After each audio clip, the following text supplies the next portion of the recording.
Nada, bueno, muchas gracias a vosotros, a la organización, a Odilo.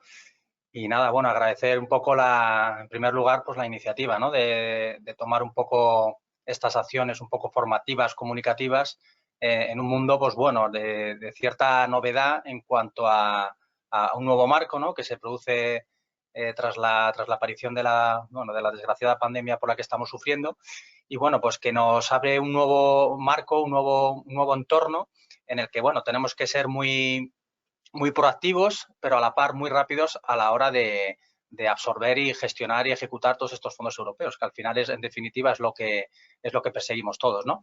Bueno, agradecer también pues a los compañeros de mesa pues sus excelentes ponencias y nada, pues bueno, voy a hacer un poco un análisis, ya que mi perfil es un poco el ámbito más financiero y presupuestario, pero bueno, explicar un poco qué son estos fondos, cuál es digamos, el origen y lo que se exige de los mismos y un poco cómo se traslada, digamos, a nuestro Plan Nacional de Recuperación, ¿no? Y un poco lo que se espera. Un poco para introducirme un poco en el entorno de la administración electrónica, pues bueno, realmente estos fondos europeos, básicamente las instituciones europeas a través de la Comisión Europea, pues sí que tiene voy a ponerme una alarma para no extenderme demasiado, perdonadme. Y bueno, lo que pretende seriamente es una apuesta definitiva por, entre otras cosas, entre dos pilares básicos que luego señalaremos, en la transformación digital, ¿no?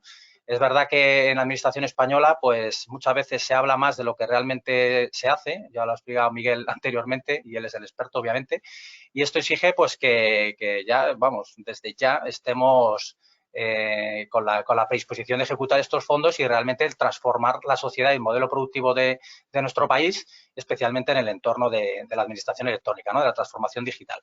Bien, el origen de todo esto surge, bueno, básicamente del inicio de una pandemia inesperada por la que todavía estamos sufriendo y que exige una respuesta urgente y coordinada por parte de los Estados miembros, siempre dirigidos por las instituciones europeas. Esta pandemia básicamente lo que hace es cambiar las perspectivas económicas, sociales y presupuestarias que existen en el marco de los Estados miembros de Europa y exige, por tanto, que tanto a nivel nacional como a nivel combinado, conjunto, en el entorno de los Estados miembros y de la Unión Europea, pues llevemos a cabo digamos, una respuesta uniforme a los efectos asimétricos que se han producido como consecuencia del origen de esta pandemia. La crisis que pone de relieve, pues que el desarrollo de estas economías, sistemas financieros con protección social fuertes, sostenibles, etcétera, hacen que pues, podemos pensar un poco en los países, ¿no? más avanzados como Francia o Alemania, pues que sean capaces de responder de una manera más eficaz ante estas perturbaciones y les permitan, por tanto, recuperarse con una mayor rapidez. Otros países, sin embargo, en el otro lado, pues tales como España o Italia, más los países mediterráneos, pues encontramos más problemas en cuanto a que tenemos unos límites unas cifras de deuda pública y de déficit presupuestario especialmente altos, y eso nos va a impedir, pues precisamente cuando saltan unas consecuencias imprevistas como las anteriores, pues que seamos más demandantes, ¿no? Pues de estas ayudas. Bien, todo esto, los objetivos principales que persiguen este instrumento de recuperación que aprobó hace poco la Comisión Europea a través del Reglamento 241/2021, se basa en tres pilares básicos. Apoyar los esfuerzos de los Estados miembros por recuperarse de esta crisis económica, social, por la que atravesamos, así como reparar los daños y salir reforzados ante la crisis. El segundo pilar sería adoptar medidas para impulsar la inversión privada y apoyar las empresas en dificultades. Principalmente está pensado en el caso español, al tejido empresarial constituido principalmente por la pequeña y la mediana empresa, a la que es necesario recuperar. Es verdad que igual llegamos ya tarde porque muchas de ellas, desgraciadamente, pues no levantarán la puerta, no abrirán la puerta otra vez en muchas ocasiones, muchas de ellas, ¿no? Desgraciadamente. Pero bueno, vamos a intentar en la medida de lo posible pues impulsar todo este proceso de transformación y de modelo productivo para que por lo menos pues dejen de cerrar y la que pueda pues que vuelva a abrir, ¿no? El tercer pilar es reforzar los programas clave de la Unión Europea para extraer las enseñanzas de la crisis, hacer que el mercado único sea más fuerte y resiliente y acelerar la doble transición ecológico y digital. Esto es muy importante, ¿no? Esta doble apuesta que veremos luego en cifras, pues es básica que tengamos un poco en consideración a la hora de tratar estos fondos. En el contexto de esta crisis provocada por la COVID-19, es necesario reforzar el marco actual de ayuda de los Estados miembros y proporcionar ayudas financieras directas mediante una herramienta innovadora. Como ha señalado Miguel, estamos ante el mayor estímulo de carácter financiero que se impulsa a nivel de Europa y podríamos decir un poco a nivel conjunto en todo el globo, ¿no? Este mecanismo debe ser un instrumento específico destinado para hacer frente, primero, a los efectos y consecuencias adversos de la crisis y otro, recuperar y reforzar la resiliencia de la Unión, apoyando en 6 pilares básicos que son de los considerados de mayor importancia por parte de la Unión Europea. Estos 6 pilares son la transición ecológica, la transformación digital, la cohesión social y territorial, pensando, por tanto, en un modelo de recuperación económica y de digamos, una reinvención del modelo productivo, pues que se ha visto que cuando llega algo inesperado, pues produce unos efectos realmente adversos a la economía y al modelo tanto social de convivencia, etcétera. Un crecimiento inteligente, sostenible, integrador, pues a través del apoyo a la inversión, al desarrollo y la innovación, la ciberseguridad, bueno, una serie de elementos que ya todos tenemos un poco en mente, pero que realmente tenemos que apostar en lo que en la Unión Europea tienen también como un marco financiero plurianual que se abre ahora en el 2021-2027, que digamos lleva a cabo una apuesta por realizar realmente una transformación estructural y transversal de todos los modelos de cohesión y productivos de los Estados miembros. Otro de los pilares es la salud y la resiliencia económica y las políticas para la próxima generación y la infancia y la juventud, ¿no? Por eso está pensando en el nombre del propio fondo como el Next Generation, ¿no?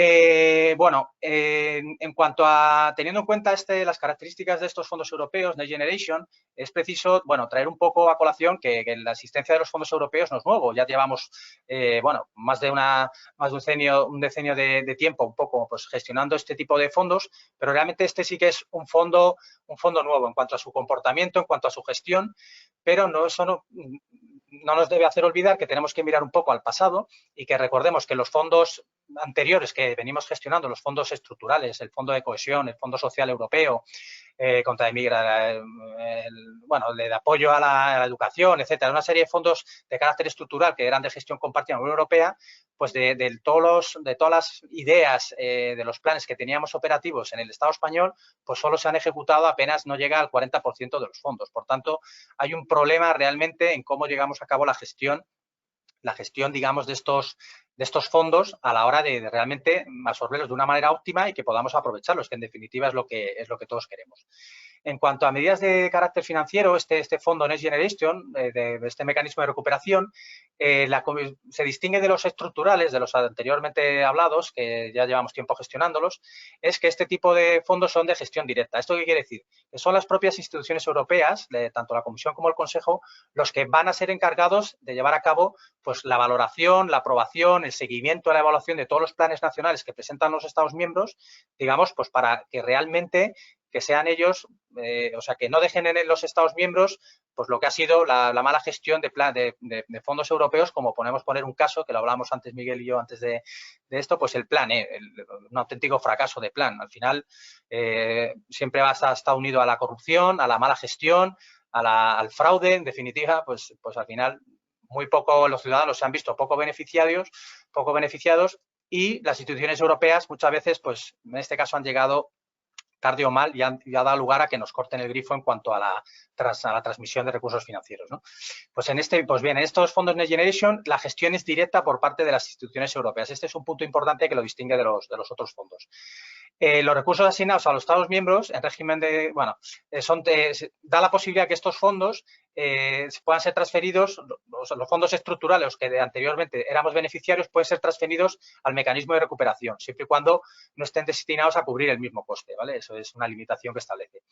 Las ayudas que se conceden en el marco de este mecanismo de recuperación se suma, por tanto, a la proporcionada con arreglo a los otros programas o instrumentos de la Unión Europea, ¿vale? O sea, se pueden combinar estos fondos para perseguir una serie de objetivos siempre y cuando no se solapen en cuanto a la gestión de los procedimientos, de los procesos, ¿no? De los procesos digamos, que se desarrollan a través del Plan Nacional. Todas estas medidas de vinculación del mecanismo están obviamente vinculados a la preocupación que existe en Europa por la mala praxis que ha existido en los años predecesores, especialmente en los casos de los países pues, del entorno del Mediterráneo, ¿no? Todo esto se linkan, por tanto, a los principios de buena gobernanza económica y obviamente las limitaciones y reglas fiscales que nos imponen desde las instituciones europeas. En cuanto a dato importante, del todo el presupuesto europeo, un 76% se gasta mediante gestión compartida, mediante que un 22% se gasta de manera directa. Bien, esto un poco el marco general y ahora, pues bueno, quería hablar un poco de lo que es la traslación, digamos, de todo este mecanismo de recuperación a nuestra legislación nacional a través de la aprobación del Real Decreto Ley 36/2020, por el que se aprueban medidas urgentes para la modernización de la administración pública y para la ejecución del plan de recuperación.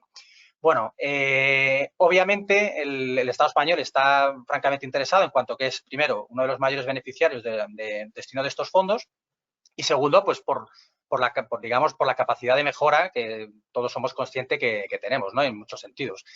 Este Real Decreto Ley, pues eso, impulsa una serie de medidas que, bueno, en muchas de ellas establecidas con carácter general, queda un poco al arbitrio muchas veces de la interpretación de luego cómo se van a gestionar todo. Bueno, en definitiva, que está lleno de muy buenas intenciones, pero veo que está abocado, digamos, a que al final un poco cada uno haga lo que pueda, ¿no? Bueno, esperemos que no sea así y que se adopten medidas y que el plan nacional que realmente apruebe Europa dentro de poco, pues bueno, que sea el punto de unión que nos una a todas las administraciones territoriales y que nos impulsen a todas juntas y no dejemos algunas de lado, ¿no? Como puede ser la administración local, que muchas veces es la gran olvidada. Bueno, en cuanto a la redacción de este Real Decreto Ley, destaca pues, que el preámbulo tiene 13 páginas de un PDF de 62, por lo tanto, parece que en el preámbulo tiene más disposiciones de carácter normativo que el propio articulado, ¿no? No distingue muy bien cuando hablamos de instrumento de recuperación, si es el mecanismo de recuperación, tiene disposiciones aplicables al resto de fondos europeos. En cuanto habla de los sujetos activos y pasivos, muchas veces habla del sector público sin más, sin especificar. En otro lado habla de administraciones públicas. Bueno, la administración, no, en el sector público hay entes que van más allá de su carácter de administración pública. Por tanto, falta un poco de desarrollo. También se dedica 3 artículos a hablar de principios de gestión y de coordinación, etcétera, como que si fuera una nueva panacea, como si, vamos, son principios generales que ya se encuentran en el ordenamiento jurídico, que nada añaden. Lo podrían haber desarrollado un poco más, especificando un poco a lo que va a ser el plan nacional, ¿no? Destaca como medida fundamental la urgencia, obviamente provocada por la necesidad de que ejecutemos estos fondos en un periodo de tiempo relativamente corto, pero bueno, se aboga con este procedimiento como el procedimiento ordinario y esto, pues bueno, da una serie de medidas para favorecer este modelo, ¿no? En cuanto a los grandes principios, pues hay una gran inseguridad en cuanto no se sabe si va a ser objeto de desarrollo o no, pues se habla de los PERTES, ¿no? De los proyectos que tienen un carácter estratégico con gran capacidad de arrastre. Bueno, todo suena muy bien, pero ¿dónde están sus criterios de valoración? ¿Cómo se van a componer? ¿Qué participación va a haber? En definitiva, queda un poco cojo la gestión, ¿no? Un poco el desarrollo normativo. En cuanto a los recursos humanos, pues se habla de la necesidad, la posibilidad de contratar personal temporal. Pues bueno, ya bastante lío tenemos en la función pública como para meter más elementos. Por destacar, bueno, me imagino que todos conocerán el informe del Consejo de Estado, que en principio no aparecía, que luego apareció. Pues bueno, deja un poco ensombrecida un poco la labor que ha hecho el Ejecutivo en este evento. Pero bueno, no vamos a entrar en consideraciones políticas, que no es el caso. Bueno, los 2 instrumentos financieros imprescindibles que se adoptan, por tanto, en este marco 2021-2027, se componen de 1,82 billones de euros y se dividen en 2. El marco financiero plurianual, ¿vale?, de carácter presupuestario, que se abre ahora en este nuevo marco, que está compuesto por 1,07 billones y los 750.000 millones de euros famosos de los Next Generation. A ver cómo voy. Bueno, vamos ahí en tiempo. Bien, ¿esto cómo enlaza? Este marco financiero plurianual también es importante porque, como hemos dicho antes, existe la posibilidad de que se combinen, se destinen fondos destinados a otros objetivos de carácter social, medioambiental, etcétera, que puedan incorporarse a este mecanismo de recuperación, siempre y cuando no exista el solapamiento, cubra los mismos costes. Y, bueno, como elementos fundamentales, pues, bueno, destaca la política de cohesión, bueno, que aquí está el FEDER, el Fondo Europeo de Desarrollo Regional, el Fondo de Cohesión, el Fondo Social Europeo. el fondo de tan importancia para nuestro modelo productivo como es la política agraria común, que bueno, FEAGA como uno de los fondos fundamentales, y luego se han incorporado una serie de prioridades nuevas y reforzadas con un valor de 335.500 millones de euros, bueno, que destacan el Fondo de Transición Justa, la ayuda humanitaria, la Erasmus, ayuda, ¿no?, al ámbito de la movilidad de los estudiantes europeos, bueno, mercado único, etcétera. Una serie de fondos que también es necesario tenerlos ahí en cuanto que suponen una bolsa de fondos que es importante pues tener en mente, ¿no? Como hemos dicho antes, el fondo Next Generation, que forman parte dos instrumentos fundamentales, el MRR, Mecanismo de Recuperación y Resiliencia, y el REACT-EU, Unión Europea. Como ha señalado la propia presidenta de la Comisión, y el presidente del Consejo, estamos ante el mayor paquete de estímulo jamás financiado, ¿vale? Este es como un nuevo modelo de inyección, una gran apuesta que tienen las instituciones europeas por inyectar liquidez. Muchas veces en las anteriores crisis, que tenemos que sacar siempre el feedback, ¿no?, el conocimiento de cómo hemos evolucionado, cómo hemos sido capaces de reaccionar ante las crisis del pasado, pues tenemos en mente la del 2008-2010, ¿no?, esa crisis financiera, pues ahí la reacción que tuvieron los Estados miembros fue los de retrotraerse, ¿no?, el intentar no gastar, digamos, pues para mantener un poco saneadas las cuentas. Ahora el modelo se ha dado cuenta que Europa y los Estados miembros se dan cuenta que esa no es la respuesta, sino que ante un periodo de crisis lo que hay que hacer es provocar un mayor estímulo, ¿no?, una mayor inyección de recursos presupuestarios en el sistema para que se movilicen los recursos y que, obviamente, siempre orientado digamos, no a satisfacer una necesidad, digamos, operativa que existe en un corto plazo, sino que realmente sea impulsora y transformadora de la sociedad, ¿no?, en su conjunto, en el modelo económico, en el modelo productivo, modelo social, ¿no? Eso es lo que se pretende. Veremos que todo esto, pues cómo se va a llevar a cabo, sobre todo porque los plazos en los que se van a ejecutar estos fondos son realmente limitados. Bien, estos 750.000 millones de euros, hablando un poco en cifras, pues bueno, 672.500 millones de euros se van a ser la mitad, bueno, un poco más de la 360 en términos generales, van a ser en forma de préstamos, en los que España tiene la posibilidad de adoptar a 80.000 millones, que de momento el Gobierno no tiene, digo de momento porque seguramente tenga que acudir y sea necesario acudir. Pero bueno, en principio, para los presupuestos de este año y del año 2022 no están previstos en la solicitud de los mismos, y 390 van a ser en forma de transferencias no reembolsables, de los que a España les corresponde 60.000 millones. Por tanto, préstamos, bueno, traer un poco a colación que toda esta financiación, este modelo, estos 750.000 millones de euros, los proporciona el ámbito europeo, las instituciones europeas, acudiendo, digamos, al mercado de deuda, tanto exterior como de incorporación de recursos, tanto de los Estados miembros, pero principalmente acudiendo a la deuda, ¿no?, a estímulos externos, digamos, para que digamos, tengamos más capacidad de adquirir estos recursos. Pero, en definitiva, la que se endeuda es las instituciones europeas y las aportaciones, por tanto, que hacemos los Estados miembros a este presupuesto de la Unión, ¿no? En cuanto al mecanismo de recuperación y resiliencia, se compone de 672.500 millones de euros, de los cuales 312.500 son en forma de subvenciones. Este mecanismo de recuperación y resiliencia tiene una particularidad en cuanto que se asigna un 70% de los mismos en los años 2021-2022 y el 30% restante con un compromiso hasta el año 2023. Bien, a España, en cuanto a la asignación 21-22, que compone el 70%, le corresponden algo más de 46.000 millones, y en la de compromiso a 2023, el otro 30%, le corresponden casi 23.000 millones. Bueno, estamos hablando de cifras realmente importantes, ¿no? El otro mecanismo, el otro instrumento importante, aparte del mecanismo de recuperación, es el REACT European Union, que son algo más de 12.000 millones de euros, de los cuales a España le corresponden 47.500. ¿La intención del Gobierno cuál es? Pues movilizar estos 72.000, es decir, los 60.000 más los 12.000, en el periodo 2021-2023.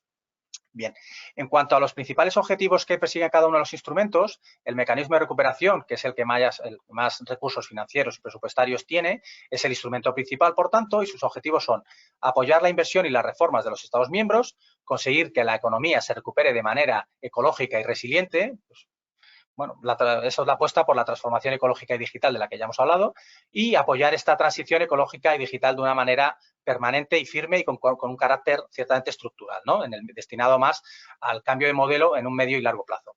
En cuanto al READ de European Union de 47.500 millones, la propia palabra, traduciéndola al español, READ significa reacciona, ¿no? Este instrumento es destacable porque se gestiona de una manera muy similar a los fondos estructurales, ¿vale? Que nada que tienen que ver con este fondo, con el mecanismo de recuperación, pero de una manera mucho más flexible y rápida, ¿vale? Tiene la característica fundamental que lo distingue del Fondo Social, del FEDER, etcétera. Y tiene una mayor capacidad de adaptación en cuanto a que apoya a la economía para que sea ecológica, digital y resiliente, como estos grandes pilares que ahora veremos en el plan nacional, cómo lo llevan a nuestro plan. Y cada país debe utilizar el dinero que recibe de este instrumento en 2021 y 2022.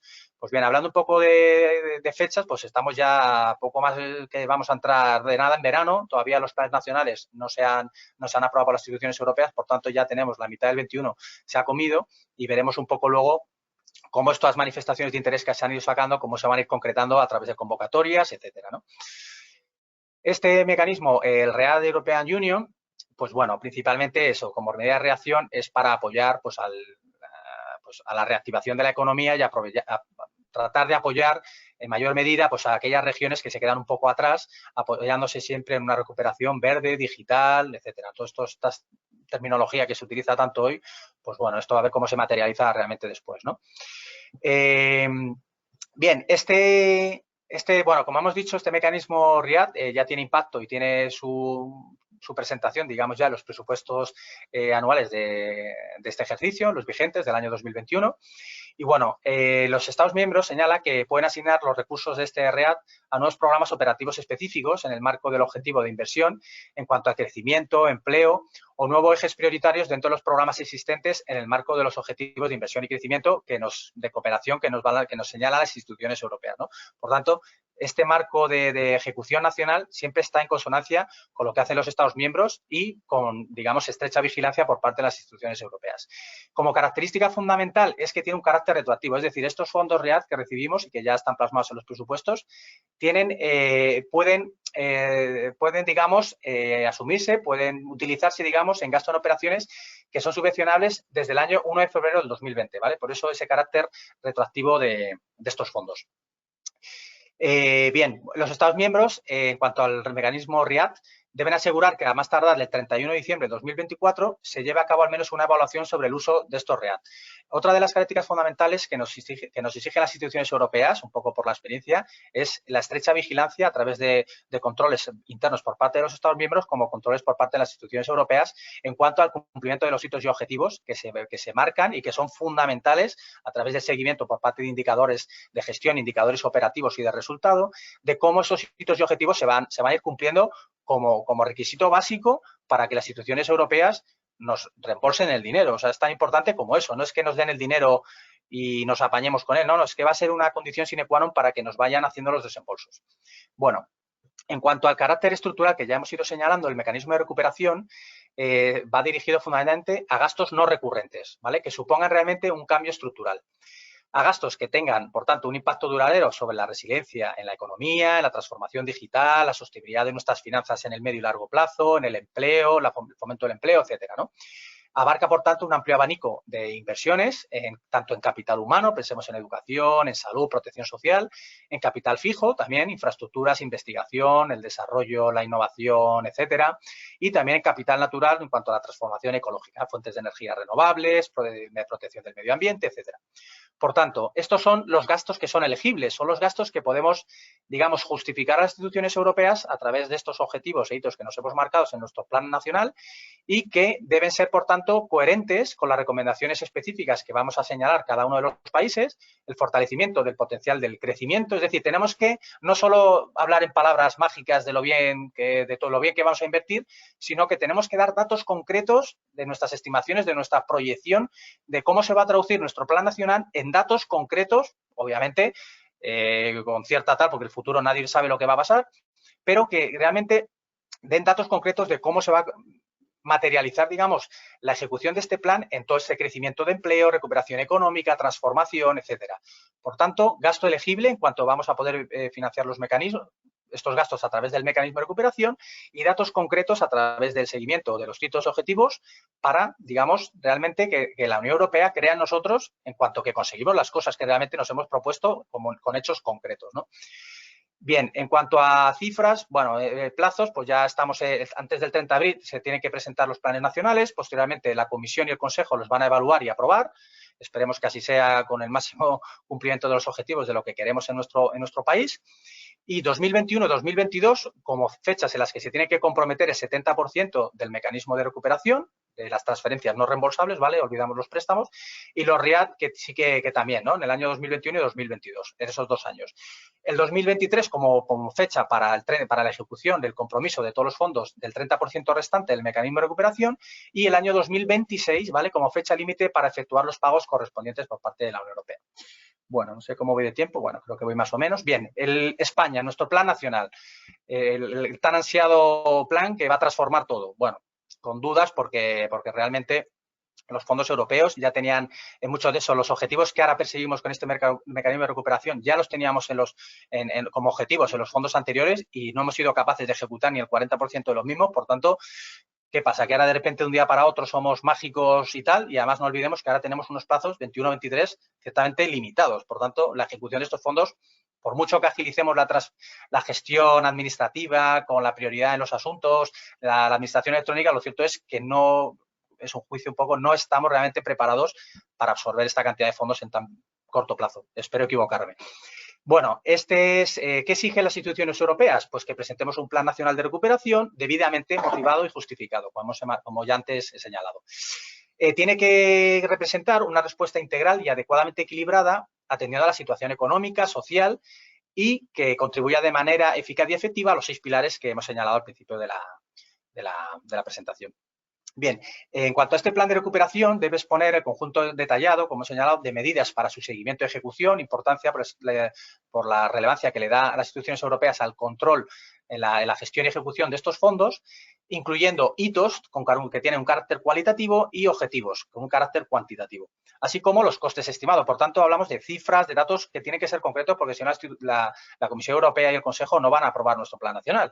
Y las repercusiones previstas del plan, lo que hemos dicho, es decir, las expectativas de cómo va a materializarse la ejecución de este plan nacional en todos estos objetivos, ¿no?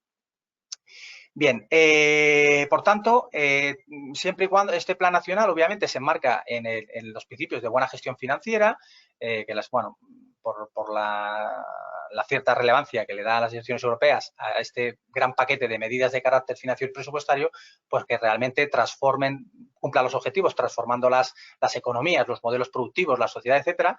Y, bueno, a través de mecanismos también, como hemos visto, de seguimiento eficaz de la ejecución de estos fondos, fundamentalmente 2 veces, es decir, España, los Estados miembros deben informar 2 veces al año en el marco del semestre europeo de los avances logrados en la ejecución de estos fondos. Bien, el plan nacional debe explicar qué inversiones y qué reformas estructurales va a hacer en los años 2021 a 2023. Los objetivos de estas inversiones y reformas son ocuparse de las consecuencias sociales y económicas derivadas de la crisis del COVID, favorecer la transición ecológica y digital, crear empleo y favorecer que mejore la economía del Estado miembro, como los 4 grandes pilares en los que se sostiene, ¿no? Por otro lado, la Comisión Europea, en cuanto a las exigencias de requisitos de los planes nacionales que tenemos que presentar a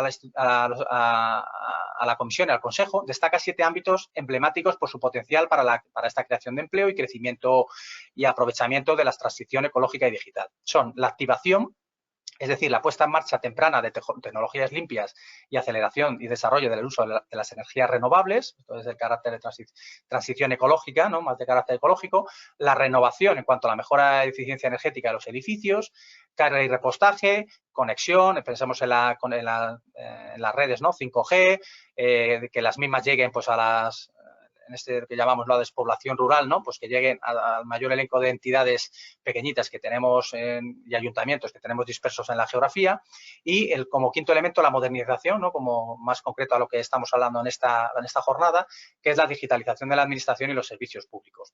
Esto es la ampliación con ampliar la capacidad industrial en materia de datos en la nube, desarrollo de procesadores de última generación y sostenibles, reciclaje y perfeccionamiento de profesionales en cuanto al learning, ¿no? Al e-learning de competencia digital, educación y formación profesional a todas las edades. Bueno, digamos, un paquete realmente transformador del modelo, ¿no?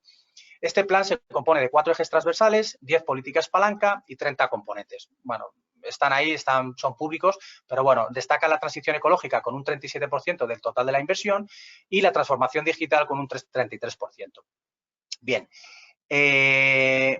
vamos a ver un poco viendo el tiempo, cómo vamos. Pues bueno, en cuanto a la importancia que quiero destacar es que, en cuanto a, como hemos señalado, el Plan Nacional tiene que recoger con carácter esencial los hitos y objetivos y de hecho ahora es una de las pesquisas que tenemos ahora en las negociaciones que tiene el Estado español con la Comisión Europea, que hay demasiada, ¿no? Se habla mucho en términos generales y falta un poco más de concreción. Eso dicen por parte de las instituciones europeas.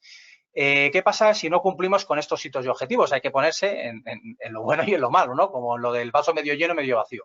Pues bueno, el reglamento que hemos dicho en la Unión Europea del mecanismo de recuperación señala que si pasados 18 meses desde la fecha de adopción de la decisión de ejecución del Consejo, el Estado miembro no ha realizado avances tangibles en los hitos y objetivos, la Comisión Europea puede resolver los acuerdos de préstamo, en el caso de que el Estado miembro lo haya pedido, el compromiso de contribución financiera, que se nos corte en el grifo, básicamente, y toda prefinanciación de conformidad con su artículo 13 debe recuperarse, es decir, ese estímulo inicial que nos dan para justificar a posteriori esa liberación de recursos, pues se debería recuperar, ¿no? Lo recuperarían las instituciones europeas.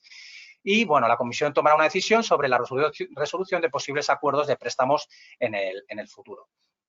Bueno, en cuanto a los presupuestos generales del Estado, bueno, hay unos elementos de gobernanza que los ha señalado antes Miguel Solano. Y bueno, como elementos fundamentales, que ha sido también mucho objeto de noticias en el día a día, pues bueno, tiene importancia la constitución de la Comisión Interministerial para el Fondo de Recuperación, ¿vale? El presidente del Gobierno dirige este grupo de trabajo y en el que, bueno, ha habido un poco lucha ahí de cuotas y a ver cómo la presencia de las comunidades autónomas, diputaciones y entidades locales en este modelo. Se crea una unidad de seguimiento del fondo, se reactiva la conferencia sectorial de fondos europeos, se refuerza el diálogo social con los agentes sociales, sector privado, sociedad civil. Bueno, en definitiva, es el mecanismo de colaboración público-privada bueno, por el que tenemos que apostar realmente, porque lo público no puede ir solo, sino que necesita la inversión privada, el conocimiento, el expertise que existe en este ámbito. Y bueno, otro de los elementos fundamentales es cómo se articular, voy a ir un poquito más rápido para no extenderme, pero bueno, es la cogobernanza, cómo se va a manifestar, cómo se va a concretar en, digamos, en el ámbito de las comunidades autónomas y las entidades locales. Bien, las comunidades autónomas, los presupuestos generales de cada estado va a reflejar partidas presupuestarias en los ministerios de las dotaciones financieras del mecanismo de recuperación. Los ministerios, por tanto, van a firmar con las comunidades autónomas convenios con los créditos que están vinculados a este mecanismo de recuperación, pero también va a tener traslación, van a tener plasmación de estos recursos presupuestarios en los presupuestos que apruebe cada una de las comunidades autónomas, ¿vale? Las entidades locales también van a articular mecanismos de colaboración. Hoy se hablaba, ayer salió una noticia en el que va a recaer sobre ellas mucho el peso de la transformación digital y, bueno, pues ya la problemática que existe ya en las entidades locales en cuanto a insuficiencia de medios, etcétera, que muchas veces quedan abandonadas por parte de las diputaciones, comunidades o el propio Estado, pues ahora para hacer frente a esto, ¿no? Con la presión que ello conlleva. Bueno, tengo cifras aquí bueno, que si los quieren, pues bueno, se los podría hacer llegar. Pero bueno, quiero destacar ya para acabar, sobre los proyectos que luego se van a presentar. Pues bueno, hay 3 elementos que son fundamentales y que van a ser objeto de un control exhaustivo por parte de las autoridades nacionales y europeas. Son las convocatorias, ¿vale? Que son las convocatorias que se van a presentar para que los agentes privados, la colaboración público-privada, pues se presenten proyectos de sectores y temas diferentes, ¿vale? La publicidad y la transparencia, fundamental, como elementos básicos y esenciales en nuestro ordenamiento jurídico y en el europeo. Y esto se concreta a través de las leyes y las normas que pueden ser diferentes para cada una de las convocatorias, ¿vale? Ámbitos específicos, pensemos en la contratación pública, en las subvenciones, en las agencias estatales que recuperan ahora un papel que tuvieron en su día, digamos, un poco basándose en su modelo de gestión por objetivos, etcétera, y el carácter abierto en cuanto a que pueden presentar proyectos todos los grupos interesados. Bueno, esto, pues, ponerle un poco todo esto que he dicho, y perdonad que me pase un minutillo, pues bueno, con la fecha fundamental de julio del 2020, cuando el Gobierno aprobó la Agenda de España Digital 2025, pues bueno, cuya premisa era la de conseguir una conectividad digital para toda la población, favoreciendo la desaparición de la brecha digital, ¿no? Un poco relacionándolo. Para este objetivo, en los presupuestos de este año, se destinaron unos 15.000 millones de euros para una serie de ejes estratégicos, como son la ciberseguridad, digitalización en las pymes, ecosistemas de base tecnológica, las redes 5G que ya he mencionado, el e-commerce. Bueno, en definitiva, ya hay una realidad presupuestaria de apuesta por este modelo, pues de avance en lo que es de una vez, como ha señalado Miguel, de una vez por todas, que se apueste realmente por la transformación y por una administración realmente digital. Que ya digo, yo por mi presencia en el Ministerio se habla mucho de avances digitales, que es verdad que se ha avanzado mucho, pero pues sí que es verdad que todavía sigue habiendo sellos, sigue habiendo firma, sigue habiendo problemas con, bueno, con la gestión operativa de las actividades que se produzcan en el EZCO de las administraciones, ¿no? Entonces, por tanto, pues bueno, para acabar, pues esperemos que realmente este estímulo, estos objetivos que se pretenden con estos fondos europeos de mecanismos de recuperación, realmente sean transformadores, sean tractores, como digamos, de avance en cuanto a nuestro modelo. Y que, bueno, tengo dudas, como he señalado antes, en cuanto al poco tiempo que tenemos y digamos, el carácter estructural que tenemos en nuestras administraciones, pues para ponernos a trabajar de una manera ágil. Y esto, pues a golpe del Real Decreto Ley, no es muchas veces el elemento. Deberíamos haber hecho mucho más antes de, hasta la fecha, digamos, ¿no? Nada, agradecer otra vez pues la atención. Espero que les haya seguido de algo mi presentación un poco, por mi perfil un poco más extraña, pero bueno, y quedo a su disposición para lo que consideren. Muchas gracias.